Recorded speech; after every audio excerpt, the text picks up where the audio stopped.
Somos millones de pobladores que necesitamos mejorar las condiciones en las que habitamos. Te invitamos a sentarte un rato, a pensar con nosotros, a escuchar los problemas y las propuestas con las que nos cruzamos buscando nuevas formas de hacer arquitectura y urbanismo. Somos Proyecto Habitar, y este es el podcast que un grupo de estudiantes y profesionales queremos armar para encontrarnos con vos y con las otras miles de personas que están pensando esto. Bienvenidos a PH Realidades Urbanas.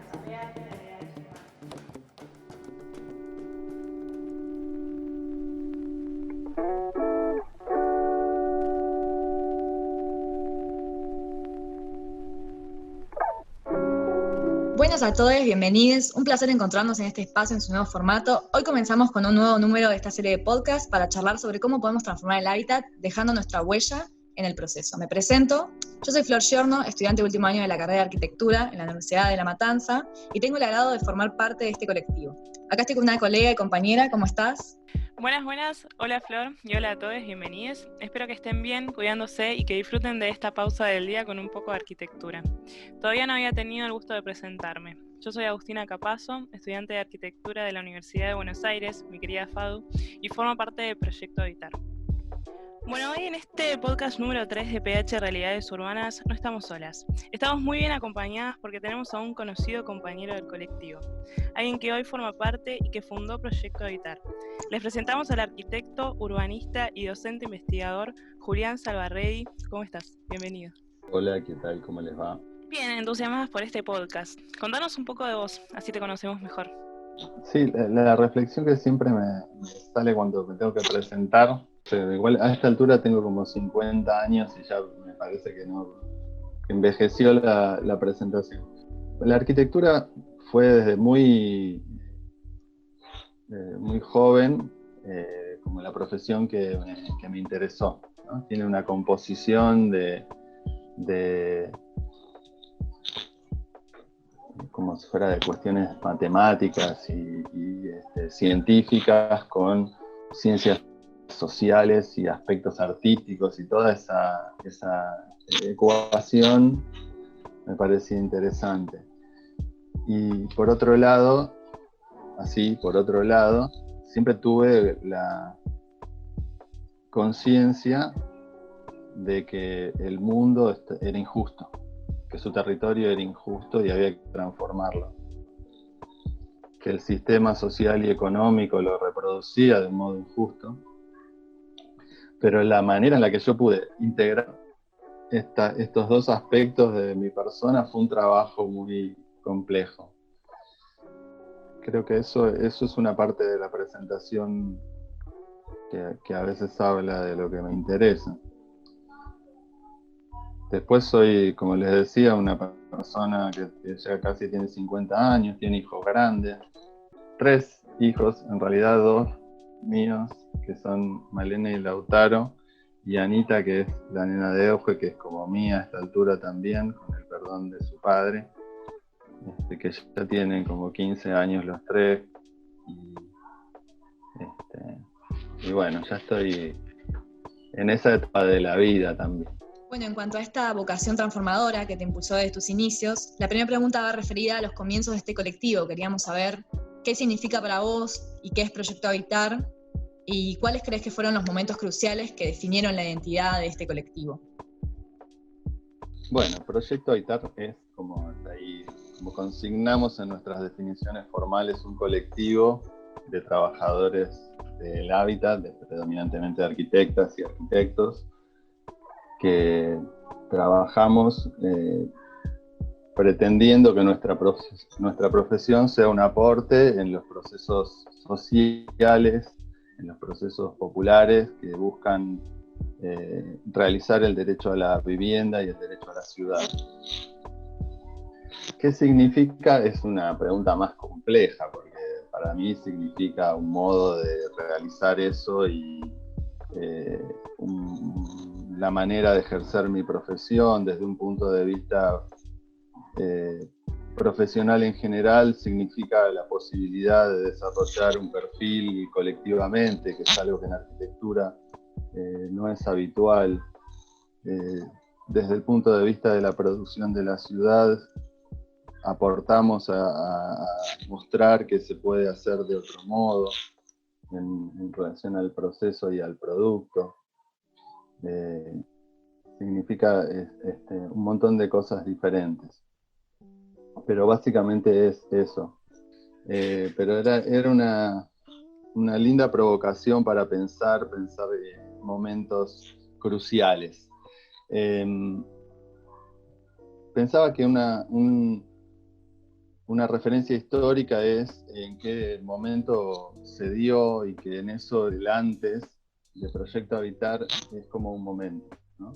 Proyecto Habitar es el resultado de una movilización social de 2001 y los años posteriores que transforma las relaciones institucionales y políticas en todos los campos, y eso abre la posibilidad de que muchas y muchos pensemos que era posible transformar la realidad de un modo que parecía imposible unos años antes.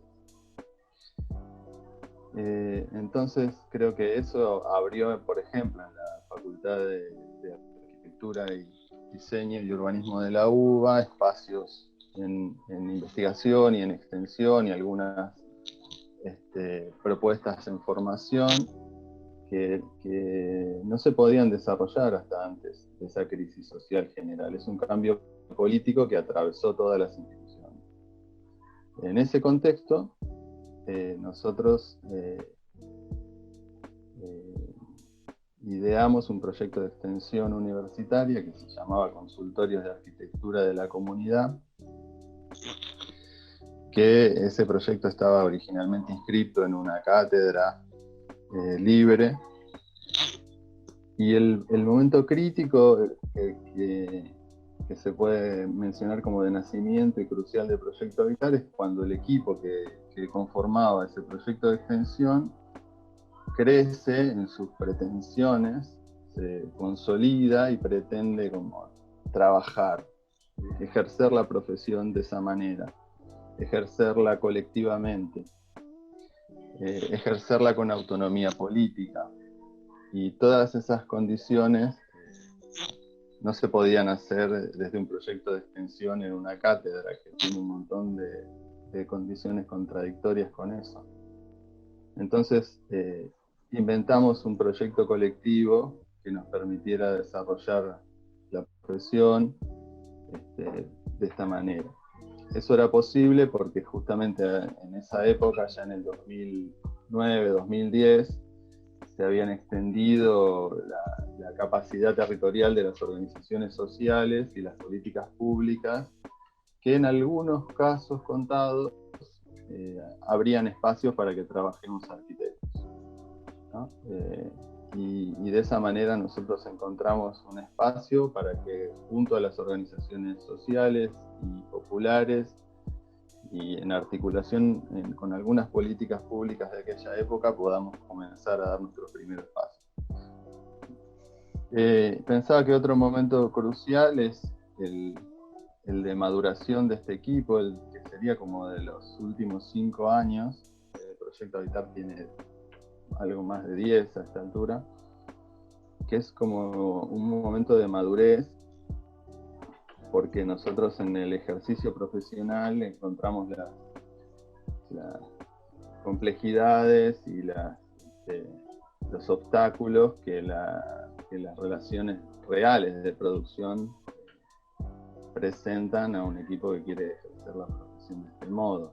No es lo más habitual, y entonces encontrarnos ahí implicó trazar estrategias y crecer de un modo que nos permita a todos trabajar de esto. Y en el mismo sentido, como es un equipo que se propone una reflexión teórica sobre la práctica que realiza, traza sus políticas en ese juego permanente de hacer y pensar, fuimos creciendo, madurando nuestras posiciones teóricas, el conocimiento de la realidad del espacio arquitectónico y del espacio urbano y sus relaciones, y complejizando nuestra mirada sobre el modo en el que el sistema capitalista en general condiciona las posibilidades de desarrollar procesos democráticos, procesos situados, procesos donde los pobladores y los técnicos seamos protagonistas de las transformaciones que se producen. Y el último momento crucial, y ya me como todo el tiempo que teníamos previsto, para mí es el actual, porque el actual es un momento complejo que nos desafía, porque tenemos como un carácter de institución pública, hemos ganado un reconocimiento con el esfuerzo de nuestro trabajo y la constancia y la coherencia de todos estos años, y si nos distraemos, eso también es una posibilidad de anestesiarse, de producir con inercia, de perder las pretensiones transformadoras y la voluntad crítica que tuvimos desde el principio. Entonces, permanentemente estamos cambiando en ese proyecto Habitar, que es un proyecto que todo el tiempo cambia y se reinventa para no perder la vitalidad transformadora. Clarísimo. Vos recién comentabas al principio que como una idea fundante fue en los consultorios de la atención primaria del hábitat. ¿Qué nos podrías contar sobre cómo nació esa idea y a partir de qué experiencia, digamos, la llevaron a cabo? ¿Qué aportó al trabajo cotidiano que venían haciendo? La idea de los consultorios de arquitectura, que los consultorios de arquitectura de la comunidad era el primer nombre que nosotros le dimos a ese proyecto. Fue una buena síntesis, como una guía, que nos permitió reunirnos y desarrollar una experiencia que creció en todos los planos que hablábamos recién.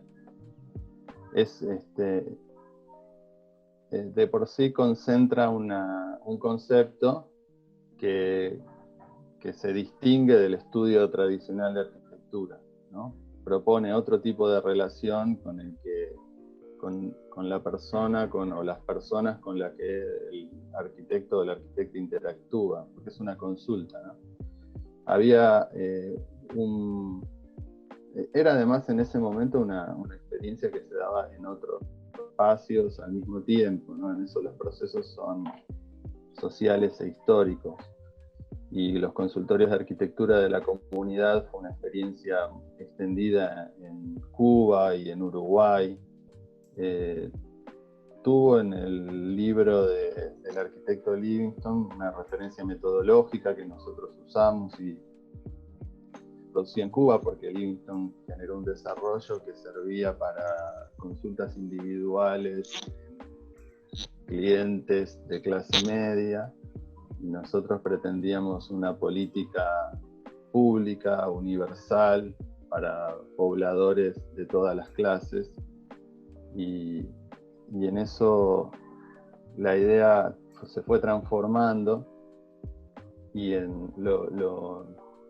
lo primero que hicimos fue incorporar instrumentos y herramientas para trabajar colectivamente en los barrios populares. Fue desarrollarlo como propuesta de política pública, porque requería ser implementada para los que no tienen recursos para pagar, como sucede con la profesión liberal, y entonces los recursos tienen que ser provistos del Estado. Y en ese desarrollo, la idea de la atención primaria, porque siempre tuvimos como esta relación con las salas de salud de los barrios populares, particularmente con la sala del doctor Chino en el barrio María Elena, en el 2008-2010 nos permitió crecer un montón, o su psicólogo social, que se llama Hugo, fueron personas de las que nosotros aprendimos mucho. Y la medicina tiene instalada, como la medicina como disciplina, tiene instalada la salud pública como derecho y la atención primaria como modo de que todos accedan a ese derecho. Entonces, cuando nosotros transformamos el nombre a Consultorios de Atención Primaria de Hábitat, intentamos reforzar esa relación entre derecho universal y política pública necesaria, pero esta vez vinculada al hábitat. Y como sabemos que el hábitat implica muchas más cosas que la vivienda y que incluso que la escala barrial, inmediatamente establecimos ese par dialéctico de relación entre la atención primaria de hábitat y el sistema público de hábitat, que es necesario para que la atención primaria se desarrolle de un modo universal. Es una idea que tuvo mucha fuerza en nuestra actividad durante un tiempo y que hemos sabido también como abordar de otro modo últimamente, en la conciencia de que si no es con el protagonismo popular, tampoco las políticas públicas estatales son suficientes. Entonces, está bien, por eso ahora el acento sobre el derecho a la ciudad y los procesos conscientes, colectivos, apropiados, porque es en el protagonismo popular y en el de las organizaciones territoriales que un sistema público de hábitat cobra sentido, ¿no? Si no es una propuesta que pareciera suponer que desde el Estado se pueden resolver los problemas, y únicamente desde el Estado no se resuelve nada. Buenísimo. Antes comentabas que desde los inicios había como un proyecto de extensión de la facultad, que más o menos así fue uno de los momentos cruciales de Proyecto Habitar y cómo nació. Siempre tienen una iniciativa en los espacios de enseñanza y aprendizaje para que sean transformadores para los individuos y la sociedad en su conjunto. Queríamos saber cuál es la importancia de nuestro rol como trabajadores del hábitat, de qué manera creen que debería transformarse esa práctica para no reproducir desigualdad. Qué difícil que es su pregunta. Puede ser.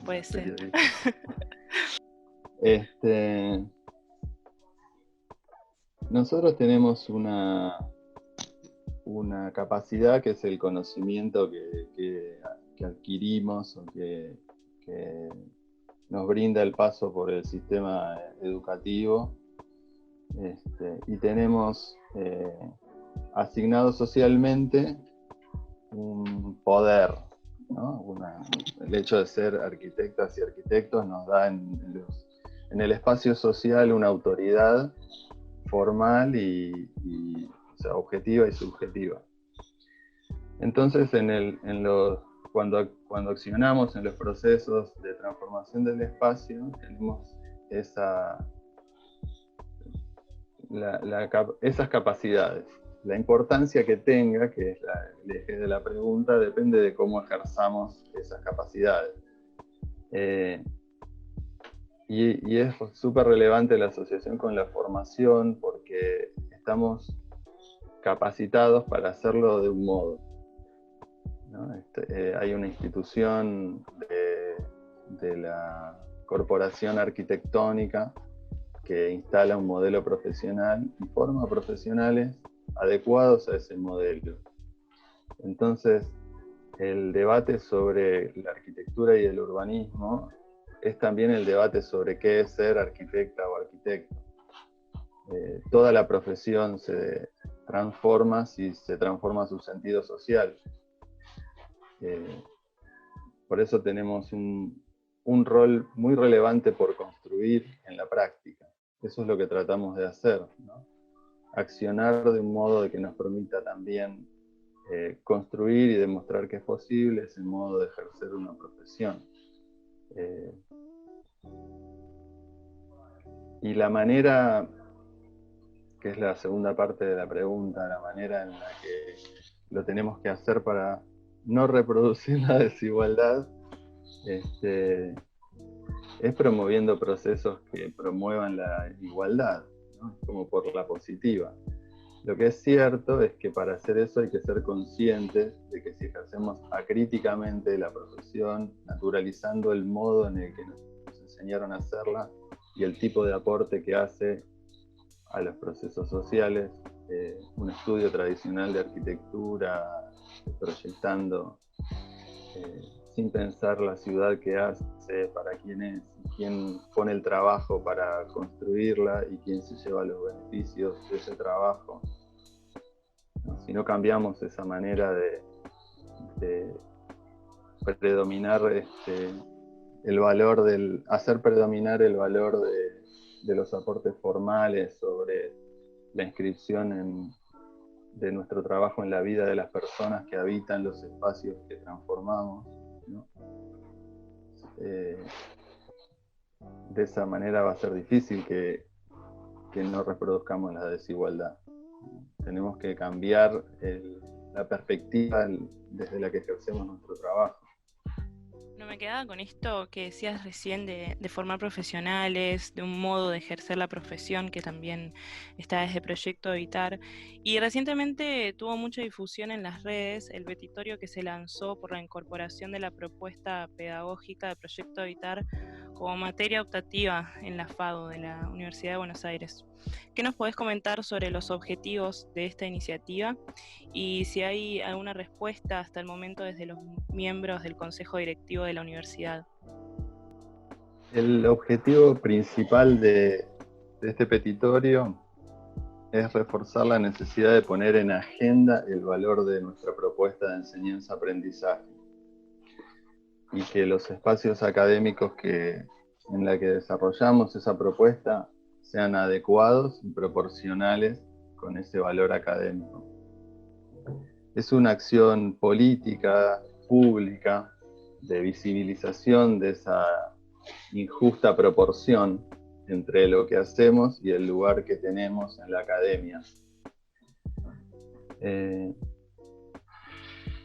No es la única, no es perfecta como acción, no es la única propuesta académica tampoco que tiene valor, ni siquiera podemos decir que es la mejor, pero entendemos que merece un espacio académico institucional que hemos construido durante muchos años los méritos, hemos demostrado la responsabilidad y la calidad de nuestro trabajo en el paso de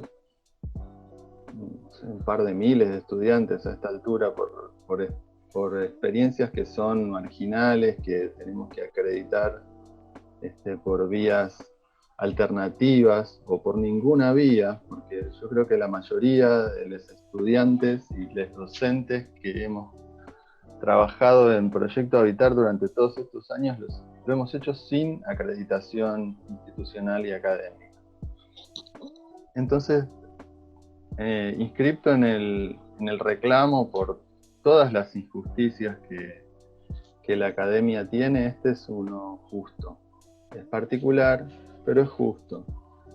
Y todos los que conocemos el carácter represivo que tiene el sistema académico y las instituciones públicas, aún con su gobierno y sus múltiples y diversas referencias, sabemos que también es un acto de valentía y agradecemos el apoyo de, a esta altura, cerca de 1000 profesores, docentes y estudiantes que vienen firmando este petitorio sabiendo que no es fácil poner la cara y alzar la voz en un entorno que muchas veces después te estigmatiza y te castiga por ser alternativo, por ser de izquierda, por no estar de acuerdo con posiciones hegemónicas. El sistema académico es un sistema predominantemente verticalista. Entonces hacer un petitorio público y militarlo democráticamente ya es un acto que pretende transformar la facultad, al menos para poner en agenda cómo se dan las cosas, ¿no? Y sobre la respuesta que tuvo, en realidad es diversa, es variada, porque si bien el carácter de la institución en general es el carácter de un gran aparato estatal, en su interior hay muchas voces muy diversas y algunas también muy valiosas. O sea, hay consejeros de la facultad que han firmado el petitorio, que ya lo acompañan, y otros con los que no hemos dialogado. El Consejo como institución, que es a quien está dirigido el petitorio, no tiene reuniones por la cuestión de la pandemia, no hay tampoco reuniones de comisión, así que no sabemos bien la suerte de esto en su camino de institucionalización formal. sea, hacia el consejo o la secretaría académica o el decanato y pretender que finalmente tenga éxito desde ese punto de vista. Pero más allá de eso, la pretensión del petitorio es alzar la voz. Y en eso ya lo hemos logrado. Muy bien. Nosotros, para firmar este petitorio, está el enlace en todas las plataformas de Proyecto Habitar para contar con su firma y que se alce la voz de este llamado. Como último eje de esta conversación va de la mano con esto que hablabas antes de las perspectivas de trabajo, y queremos preguntarte cuáles son las ideas que entendés vos como valiosas y que quieren que se universalicen desde el colectivo de Proyecto Habitar. Es difícil otra vez, ¿no? Hay preguntas que son como complejas de contestar. Nosotros, las ideas que pretendemos poner en consideración pública son todas las ideas de las que hemos venido hablando, ¿no?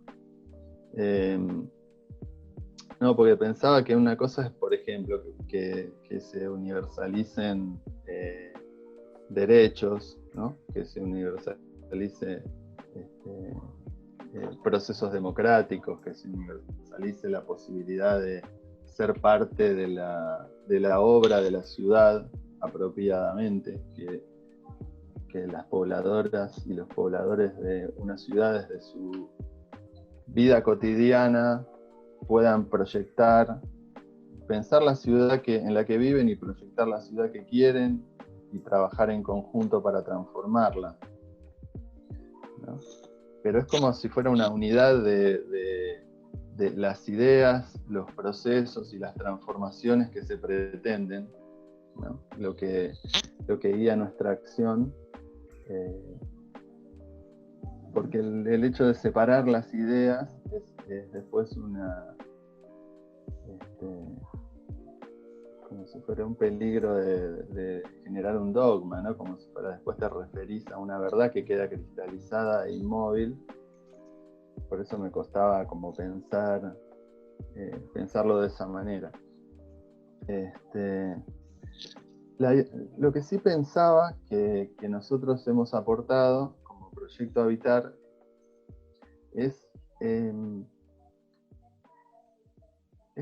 la comprobación histórica de que es posible desarrollar un estudio de arquitectura y urbanismo, un colectivo de arquitectura y urbanismo que trabaje vinculado a las organizaciones sociales y populares, transformando los espacios barriales y de vivienda en los lugares donde más hace falta, con los pobladores que menos tienen para pagar ese trabajo, que lo hemos hecho de un modo coherente, que hemos desarrollado teorías y propuestas políticas enriquecidas por la experiencia que hemos desarrollado durante todos estos años, y que eso no sé si son ideas como ideas valiosas y universales, pero es un aporte. Muy bien, y la pregunta más sencilla y también compleja a la vez de todo el cuestionario sería, ¿cuál es la ciudad con la que vos o el colectivo sueña? Que es una pregunta de cierre que le hacemos a todos los entrevistados para cerrar con esta entrevista. No, hay debates urbanos larguísimos sobre los modelos de ciudad y pareciera que hay una cantidad de habitantes o un tipo de movilidad o una proporción de